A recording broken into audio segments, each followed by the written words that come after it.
दोस्तों, महाप्रलय कब होगी, कैसे होगी, इसके निश्चित समय के बारे में हमारे धार्मिक ग्रंथों में स्पष्ट रूप से लिखा गया है। लेकिन यह एक ऐसा सवाल है जो सदियों से मानव जाति के मन में जिज्ञासा का विषय बना हुआ है। क्या सच में हमारी ये दुनिया, हमारी धरती, सूर्य, चांद, सितारे और यहाँ तक कि यह पूरा ब्रह्मांड समाप्त हो जाएगा? दोस्तों, हमारे YouTube चैनल में आपका बहुत बहुत स्वागत है और चैनल को सब्सक्राइब जरूर करना। चलिए दोस्तों, टॉपिक पर आते हैं। महाप्रलय का उल्लेख न केवल हिंदू धर्म की पुस्तकों में मिलता है, बल्कि मुस्लिम धर्म की पुस्तक कुरान और ईसाई धर्म की पुस्तक बाइबल में भी किया गया है। कुरान में महाप्रलय को कयामत का दिन कहा गया है। कुरान के अनुसार कयामत का दिन वह समय होगा जब यह संसार पूरी तरह से नष्ट हो जाएगा। हर जीव अपने कर्मों का हिसाब देने के लिए अल्लाह के सामने खड़ा होगा। इसमें यह भी बताया गया है कि कयामत आने से पहले कौन कौन से संकेत मिलने लगेंगे। इन मानवता का नैतिक पतन, अन्याय और अधर्म का बढ़ना, प्राकृतिक आपदाओं का आना और सूरज का पश्चिम से उगना शामिल है। ये दिन अचानक आएगा जब हर चीज बिखर जाएगी, पहाड़ ध्वस्त हो जाएंगे, आसमान फट जाएगा और हर व्यक्ति का सामना उसके कर्मों से होगा। इस दिन अच्छे कर्म वालों को जन्नत और पापियों को जहन्नुम का फैसला सुनाया जाएगा। ये दिन केवल विनाश का नहीं बल्कि न्याय और सच्चाई का प्रकट होने का दिन होगा। दोस्तों, बाइबल में महाप्रलय को जजमेंट डे कहा गया है। बाइबल के अनुसार महाप्रलय का दिन अचानक और अप्रत्याशित रूप से आएगा जब दुनिया पूरी तरह से नष्ट हो जाएगी और ईश्वर का अंतिम न्याय होगा। ये दिन यहोवा का महान दिन कहलाएगा जब हर व्यक्ति अपने कर्मों का हिसाब देने के लिए खड़ा होगा। बाइबल के अनुसार यह समय तब आएगा जब संसार अत्यधिक पाप और अधर्म में डूब जाएगा। इस दिन आकाश और पृथ्वी का अस्तित्व मिट जाएगा और नए आकाश और नई पृथ्वी की सृष्टि होगी। ये दिन पूरी मानवता के लिए एक निर्णायक मोड़ होगा, जिसमें विश्वास को अनंत जीवन मिलेगा और पापियों को सजा मिलेगी। हिंदू धर्म के अनुसार महाप्रलय तब होगी जब कलयुग अपने चरम पर पहुंचेगा और संसार में पाप, अधर्म और अन्याय अत्यधिक बढ़ जाएंगे। इस समय भगवान विष्णु कल की अवतार के रूप में पृथ्वी पर आएंगे और अधर्म का संहार करेंगे। इसके बाद भगवान शिव अपने तांडव नृत्य से इस सृष्टि का विनाश करेंगे, जिससे ये पूरी तरह लीन होकर ब्रह्म में समा जाएगी। महाप्रलय के बाद एक नई सृष्टि का आरंभ होगा जो भगवान ब्रह्मा द्वारा बनाई जाएगी। ये घटना ब्रह्मांड के चिर कालिक चक्र का हिस्सा है, जहां सृष्टि का निर्माण और नाश अनवरत रूप से चलता रहता है। दोस्तों, भले ही सभी धर्मों में महाप्रलय को लेकर अलग अलग बातें बताई गई हैं, लेकिन एक बात सब में कॉमन है कि महाप्रलय अवश्य ही होगी। सभी धर्मों की धार्मिक पुस्तकों में महाप्रलय को लेकर क्या क्या लिखा हुआ है, पूरे विस्तार पूर्वक और प्रूफ के साथ में वीडियो में हम आगे जानने वाले हैं। यदि आप भी जानना चाहते हैं कि महाप्रलय कब होगी, कैसे होगी, कलयुग का अंत कब होगा, कलयुग का अंतिम चरण कैसा होगा, कल की अवतार कब होगा, महाप्रलय के बाद एक नए युग की शुरुआत कैसे होगी, तो हमारे इस चैनल को सब्सक्राइब अवश्य करें, साथ में घंटी वाला बेल आइकन भी दबा दें ताकि न्यू वीडियो का नोटिफिकेशन आपको सबसे पहले मिल सके। और वीडियो को लाइक करके के कमेंट में जय सनातन धर्म अवश्य लिखे। तो चलिए दोस्तों, बिना टाइम को वेस्ट किए इस रोमांचक सफर की शुरुआत करते हैं। महाप्रलय के बारे में हिंदू धर्म क्या कहता है? दोस्तों, प्रलय का अर्थ है संसार का पूरी तरह नष्ट होकर अपनी मूल अवस्था में लौट जाना। यह वह स्थिति है जब सारा ब्रह्मांड, जिसमें धरती, जीव जंतु, देवी देवता, सूर्य, तारे, ग्रह और नक्षत्र सब कुछ शामिल है, ये सब कुछ उस परम ब्रह्म में लीन हो जाता है। इस संसार में हर एक वह चीज जो उत्पन्न हुई है उसे एक दिन समाप्त होना है। ये प्रकृति का नियम है। प्रलय इसी अंत और नई शुरुआत का चक्र है जो सृष्टि की प्रक्रिया का महत्वपूर्ण हिस्सा है। दोस्तों, हमारे ग्रंथों में प्रलय के 4 प्रकार बताए गए हैं। नित्य प्रलय। दोस्तों, नित्य प्रलय का अर्थ है कि हर क्षण, हर पल में ब्रह्मांड, पृथ्वी और व्यक्ति के भीतर छोटे छोटे बदलाव होते रहते हैं। जैसे जब हम सोते हैं तो हमारी चेतना स्थगित हो जाती है, जैसा कि मृत्यु की अवस्था में होता है।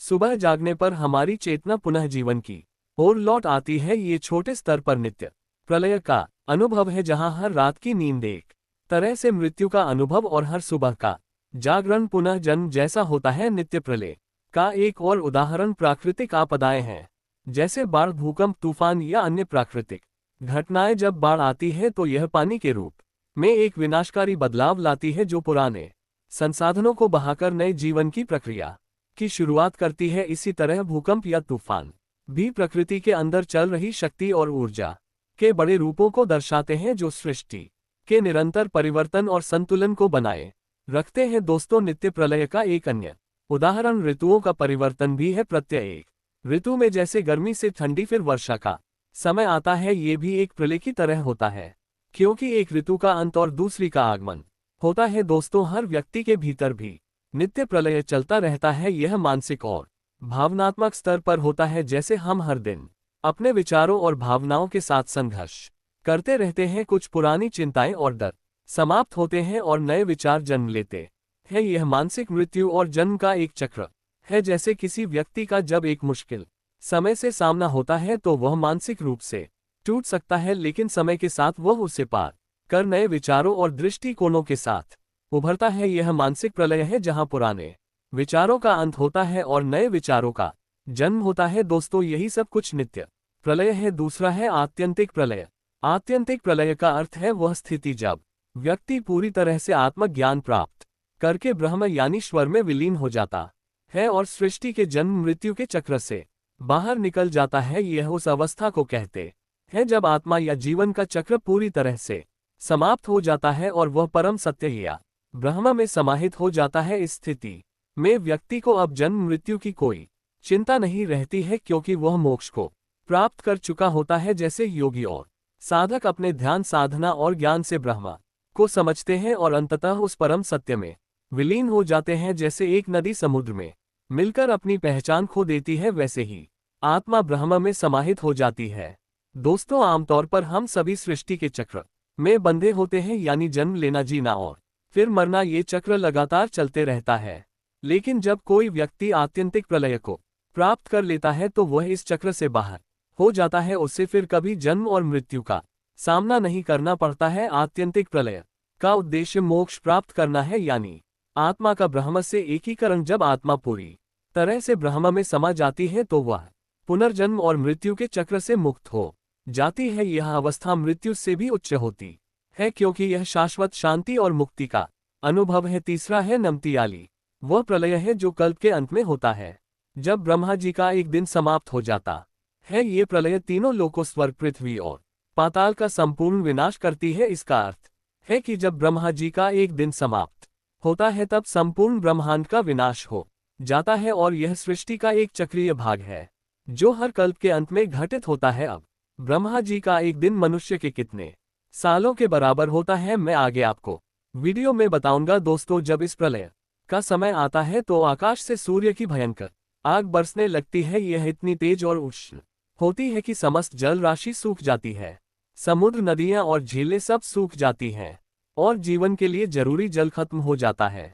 सूर्य की तपन इतनी अधिक होती है कि समग्र जगत जलकर नष्ट हो जाता है। इसके बाद सरतक नामक मेघ, जो अन्य मेघों के साथ आता है, 100 वर्ष तक बारिश करता है। इस दौरान पृथ्वी पर पानी की बहुत अधिक मात्रा गिरती है। साथ ही वायु की गति इतनी तेज हो जाती है कि वह 100 वर्षों तक चलती रहती है, जो हर चीज को उड़ा देती है और विनाश करती है। जब 100 वर्षों की बारिश और वायु का प्रकोप समाप्त हो जाता है तब धीरे धीरे वातावरण सा हो जाता है। ये शांतिपूर्ण अवस्था वह समय होती है जब संपूर्ण सृष्टि का विनाश हो चुका होता है और फिर एक नए जीवन चक्र की शुरुआत होती है। इस शांत वातावरण में पुनः जीवन का आरंभ होता है और सृष्टि के सभी जीवों का पुनः जन्म होता है। चौथा है प्राकृत प्रलय।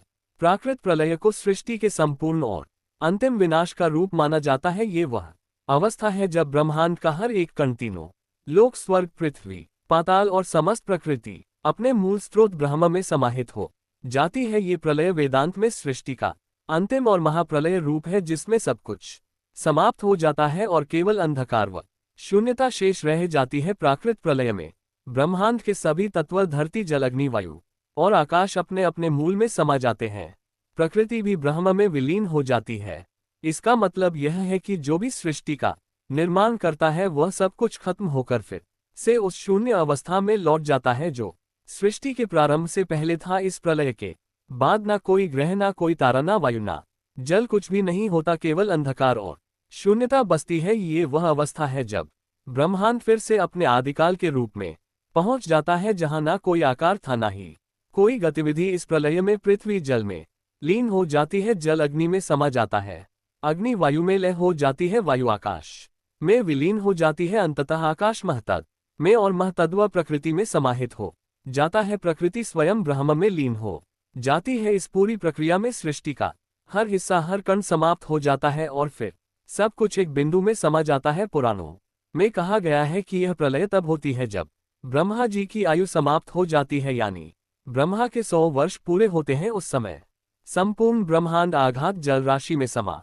जाता है। इस जल में धरती भी डूब जाती है और सब कुछ नष्ट हो जाता है। इसे ऐसे समझे कि जैसे एक बड़े पत्थर के समुद्र में गिरने पर लहरें उठती हैं और फिर शांत हो जाती है। सृष्टि का निर्माण लहरों के उठने जैसा है और प्राकृत प्रलय वह समय है जब सब कुछ शांत हो जाता है और समुद्र अपनी मूल अवस्था में लौट जाता है। जैसे मोमबत्ती जलने के बाद बुझ जाती है और केवल अंधकार रह जाता है, उसी तरह प्राकृत प्रलय में पूरी सृष्टि बुझ जाती है और केवल अंधकार व शून्यता शेष रह जाती है। दोस्तों, इन 4 प्रलय में से नित्य और आत्यंतिक प्रलय देहधारियों से संबंधित है और लास्ट की 2 प्रलय नैमित्तिक और प्राकृत प्रलय ब्रह्मांड से संबंधित है। नैतिक प्रलय ब्रह्मा जी का एक दिन पूरा होने पर होती है और प्राकृत प्रलय ब्रह्मा जी के 100 साल पूरा होने पर होती है। लेकिन यहाँ सवाल यह है कि ब्रह्मा जी का एक दिन मनुष्यों के कितने सालों के बराबर होता है? ब्रह्मा जी के 100 साल मनुष्यों के कितने सालों के बराबर होते हैं? अभी इन प्रयोग को होने में और कितने दिन बचे हैं, जानेंगे पूरा विस्तार से। प्लीज आप वीडियो को पूरा अवश्य देखें, क्योंकि बहुत खोजबीन करने के बाद ये जानकारी मैं आपके लिए लेकर आया हूँ। और प्रलय कब होगी यह भी पूरे प्रूफ के साथ मैं आपको बताने वाला हूँ। दोस्तों, इसके लिए आपको हमारे ऋषि मुनियों ने समय के मापन की जो पद्धति बनाई है उसको समझना पड़ेगा। भारतीय समय गणना की यह पद्धति हमारे प्राचीन ऋषि मुनियों की अद्वितीय बुद्धिमत्ता का प्रमाण है। इसे समझने के लिए सबसे पहले समय की विभिन्न मापन इकाइयों को जानना आवश्यक है, जो त्रय रेणु से शुरू होकर ब्रह्मा की आयु तक विस्तृत होती है। ये समय के अत्यंत छोटे हिस्सों से लेकर ब्रह्मांड समय तक को परिभाषित करती है। आइए इसे सरल शब्दों में समझते हैं। दोस्तों, समय का सबसे छोटा मापन त्रय रेणु होता है। उससे बड़ा त्रुटि, उससे बड़ा वेद, उससे बड़ा लावा, उससे बड़ा निमेष, उससे बड़ा क्षण, उससे बड़ा काष्ठा, उससे बड़ा लघु, उससे बड़ा दंड, उससे बड़ा मुहूर्त, उससे बड़ा याम, उससे बड़ा प्रहर, प्रहर से बड़ा दिवस, दिवस से बड़ा होरात्र, उससे बड़ा पक्ष अर्थात कृष्ण पक्ष, शुक्ल पक्ष, पक्ष से बड़ा मास, 2 मास मिलकर एक ऋतु, ऋतु से बड़ा अयनयन से बड़ा वर्ष, वर्ष से बड़ा दिव्य वर्ष अर्थात देवताओं का वर्ष, उससे बड़ा युग। 4 युग मिलकर बनता है महायुगा, एक चतुर्युग या महायुगा 4 युगों का समूह होता है, जिसमें सतयुग 172800 वर्ष का, त्रेता युग 1296,000 वर्ष का, द्वापर युग 864,000 वर्ष का और कलयुग 4,32,000 वर्ष का होता है। इन 4 युगों का कुल जोड़ 43,200 वर्ष होता है। इसे एक महायुग या चतुर्युग कहते हैं। दोस्तों, हिंदू धर्म के अनुसार हर युग के अंत में भी एक प्रलय होती है, जो उस युग की समाप्ति और अगले युग की शुरुआत का संकेत देती है। ये प्रलय एक युग के पतन और विनाश का स्वरूप है, जिसमें मानवता के नैतिक, आध्यात्मिक और भौतिक पतन का समापन होता है। सतयुग को धर्म, सत्य और आदर्शों का युग माना जाता है। इस युग में धर्म के चारों स्तंभ सत्य, तप, दया और दान मौजूद होते हैं। इस युग के अंत में पृथ्वी पर ऋषि मुनि, देवताओं और मानवों में धीरे धीरे अधर्म का प्रसार होने लगता है। यह एक धीमी प्रलय होती है, जिसमें सत्य, धर्म और नैतिकता कम हो जाती है। प्राकृतिक विनाश कम होता है और सामाजिक व्यवस्था में बदलाव ज्यादा आता है। दोस्तों, त्रेता युग में धर्म के एक स्तंभ सत्य का लोप हो जाता है और केवल धर्म के 3 स्तंभ, तप, दया और दान मौजूद रहते हैं। ये युग शक्ति, वीरता और बलिदान का युग है, लेकिन अधर्म और लोभ का बढ़ना शुरू हो जाता है। इस युग के अंत में समाज में अनैतिकता और अधर्म का अत्यधिक विस्तार होता है। देवताओं और राक्षसों के बीच बड़े युद्ध होते हैं। प्राकृतिक आपदाएं जैसे आग, सूखा और भूकंप इस युग के अंत में होती है। द्वापर युग में धर्म के एक और स्तंभ, तप, का भी लोप हो जाता है और धर्म के केवल 2 स्तंभ, दया और दान ही शेष बचते हैं। ये युग संघर्ष, युद्ध और अधर्म का युग है। महाभारत युद्ध इसी युग के अंत में हुआ था, जिसमें बड़े पैमाने पर विनाश हुआ था। युद्ध और आपसी कलह के माध्यम से समाज का विनाश होता है। यह विनाश मानव द्वारा लाए गए विनाश का प्रतीक है, जो लोभ, ईर्ष्या और अधर्म के कारण होता है। भगवान श्री कृष्ण के पृथ्वी छोड़ने के साथ इस युग का अंत होता है और धर्म की स्थिति और अधिक गिर जाती है। दोस्तों, अंत में कलयुग में धर्म के एक और स्तंभ, दया, का भी लोप हो जाता है और धर्म का केवल एक ही स्तंभ दान शेष बचता है। इस युग में मनुष्यों में लोभ, क्रोध और स्वार्थ की अधिकता होती है। समाज में अराजकता, अनैतिकता और विनाशकारी गतिविधियां चरम पर होती हैं। इस युग के अंत में भगवान विष्णु कल की अवतार के रूप में प्रकट होते हैं। प्राकृतिक आपदाओं का प्रकोप होता है, जैसे भूकंप, बाढ़, ज्वालामुखी विस्फोट और सूखा। अधर्म और पापियों का सहार होता है। पूरी पृथ्वी जल और आग से नष्ट हो जाती है। इसके बाद सृष्टि फिर से शुद्ध होती है और नया सतयुग आरंभ होता है। युगों का यही क्रम लगातार चलता रहता है जब तक कि महाप्रलय नहीं होती है। महायुगों को आप समझ गए हैं दोस्तों। ऐसे 71 महायुगों को मिलाने के बाद में एक मनब बनता है। यदि हम इसे वर्षों में लिखना चाहे तो ये होगा एक मनब बराबर 71 महायुगा, क्योंकि एक महायुगा में 43,200 वर्ष होते हैं, इसलिए एक मनब में वर्ष 71 महायुगा। इन 43 का 20,000 वर्ष यानी 30,67,02,000 वर्ष होंगे। ये हो गई एक मनब में वर्षों की संख्या दोस्तों। ऐसे केवल 14 मनब होते हैं, उनमें से 6 मनब अभी तक बीत चुके हैं, यानी अभी 7 मनब और बाकी हैं और यह वाला 7वां मनब चल रहा है, जिसे बेवसवत मनब कहते हैं। यह मनब बेवसवत मनु, जो कि सूर्यवंश के मनु है, उनके नाम पर है। हर एक मनबतर के अंत में भी एक प्रलय होती है, जिसे आंशिक प्रलय कहते हैं। ये प्रलय पूर्ण विनाश नहीं होती, बल्कि इसमें केवल उस समय के मनु, उनके अधीन देवता, असुर, ऋषि और अन्य जीव होते हैं, वह समाप्त हो जाते हैं। इसमें पृथ्वी, आकाश और ब्रह्मांड का विनाश नहीं होता है, वह स्थिर रहते हैं। यानी कि हम ये बोल सकते हैं कि अभी तक 6 मनब बीत चुके हैं, तो 6 बार के मनु, देवता, असुर, ऋषि और अन्य जीव नष्ट हो चुके हैं। जैसे पिछला मनब चाक्षुष मनब था, उस मनब के अंत में भी प्रलय आई थी, तब उस समय के देवता और जीव समाप्त हो गए थे। मनबतर के अंत में होने वाली प्रलय बाढ़, भूकंप या अग्नि जैसी आपदाओं से पूरे जगत में हलचल मचाती है। जैसा कि मैंने बताया कि इस प्रलय में पृथ्वी, आकाश और ब्रह्मांड का कुछ भी नहीं होता है। इस समय भगवान विष्णु आवश्यक तत्वों को संभालते हैं और सृष्टि की रक्षा करते हैं। इसके बाद में नए मनंतर की शुरुआत होती है। अब आपके मन में सवाल आ रहा होगा कि यह आंशिक प्रलय कितने वर्षों के बाद होगी, यह 7वां मनब कब समाप्त होगा। तो जैसा कि मैंने बताया कि यह 7वां मनब चल रहा है और एक मनब में 71 महायुग होते हैं और 30,67,20,000 वर्ष होते हैं।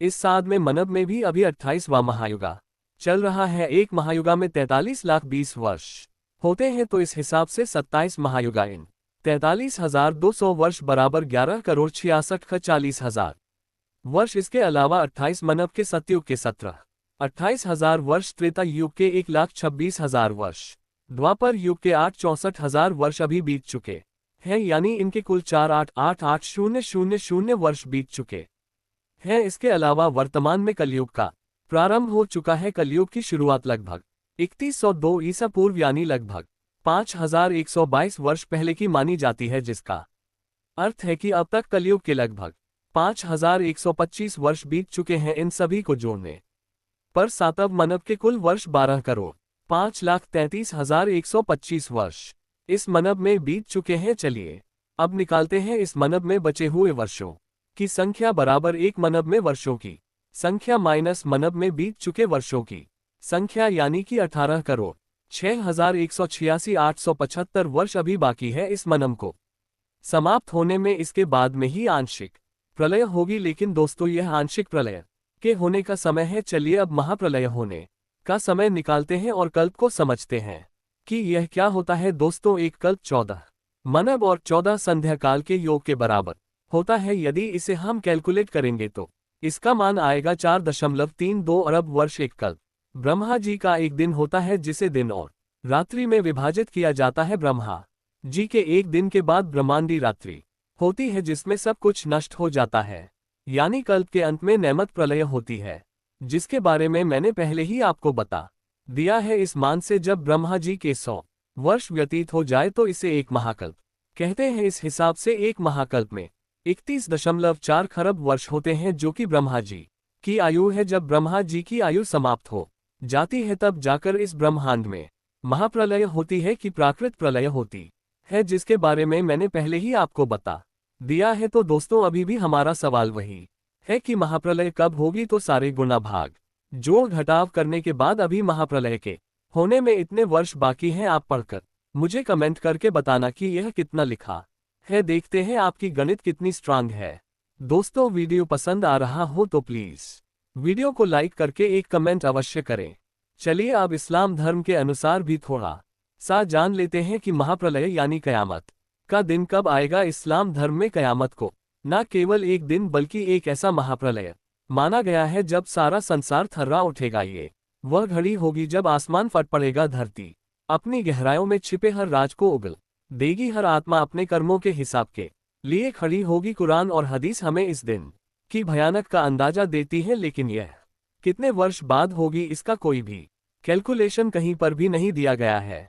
इसमें बताया गया है कि एक ऐसी सुबह जो रात से भी ज्यादा डरावनी होगी, एक सामान्य दिन की तरह कयामत की शुरुआत होगी। लोग अपने अपने काम में लगे होंगे, कोई व्यापार में, कोई घर में, कोई सफर में। अचानक ऐसी आवाज गूंजेगी जो ना पहले कभी सुनी गई होगी और ना सुनी जा सकेगी। यह सुर की आवाज होगी जिसे इसराफिल नामक फरिश्ता फूके। उस आवाज से पर्वत धूल की तरह बिखर जाएंगे, सागर खोलने लगेंगे और सूरज अंधेरे में डूब जाएगा। चलिए लास्ट में थोड़ा सा यह और जान लेते हैं कि ईसाई धर्म में महाप्रलय को लेकर क्या लिखा हुआ है। दोस्तों, अभी वीडियो को स्किप नहीं करना, एक बहुत महत्वपूर्ण बात मैं आपको बताने वाला हूं। महाप्रलय ईसाई धर्म में केवल विनाश का प्रतीक नहीं है बल्कि एक नई शुरुआत की घोषणा है। बाइबल में इसे दिनों का अंत और युग का अंत कहा गया है, जब मानवता को उसके कर्मों का हिसाब देना होगा। महाप्रलय से पहले दुनिया में युद्ध, प्राकृतिक आपदाएं, झूठे मसीहा का उदय और नैतिक पतन जैसे संकेत दिखेंगे। इस दौरान आर्मागडन नामक अच्छाई और बुराई के बीच अंतिम युद्ध होगा। ईसा मसीह का दूसरा आगमन होगा जब वे न्याय करेंगे और ईश्वर के अनुयायियों को बचाएंगे। इसके बाद नया स्वर्ग और नई पृथ्वी भी स्थापित होगी, जहां दुख, पीड़ा और मृत्यु का अंत होगा और केवल शांति का राज होगा। दोस्तों, महाप्रलय केवल डराने के लिए नहीं है, यह एक चेतावनी है कि हमें अपने जीवन में ईश्वर को स्थान देना चाहिए। यह हर व्यक्ति को अपने कर्मों की समीक्षा करने का अवसर देता है। तो क्या आप तैयार हैं उस दिन का सामना करने के लिए? क्या आप अपने भीतर ईश्वर का आह्वान महसूस करते हैं? महाप्रलय कोई कल्पना नहीं बल्कि एक ऐसा सत्य है जो समय के साथ जरूर प्रकट होगा। आपकी इस विषय में क्या राय है, प्लीज कमेंट करके जरूर बताना, क्योंकि दोस्तों मैं हर एक कमेंट को पढ़ता हूं और उसका जवाब भी देता हूं। यदि वीडियो अच्छा लगा हो तो प्लीज वीडियो को लाइक करके चैनल को सब्सक्राइब अवश्य करें, साथ में घंटी वाला बेल आइकन जरूर दबा दें ताकि न्यू वीडियोस का नोटिफिकेशन आपको सबसे पहले मिल सके। यहां तक वीडियो देखने वालों के लिए दिल से धन्यवाद। मिलते हैं अगले वीडियो में किसी ऐसे ही टॉपिक के साथ में। धन्यवाद।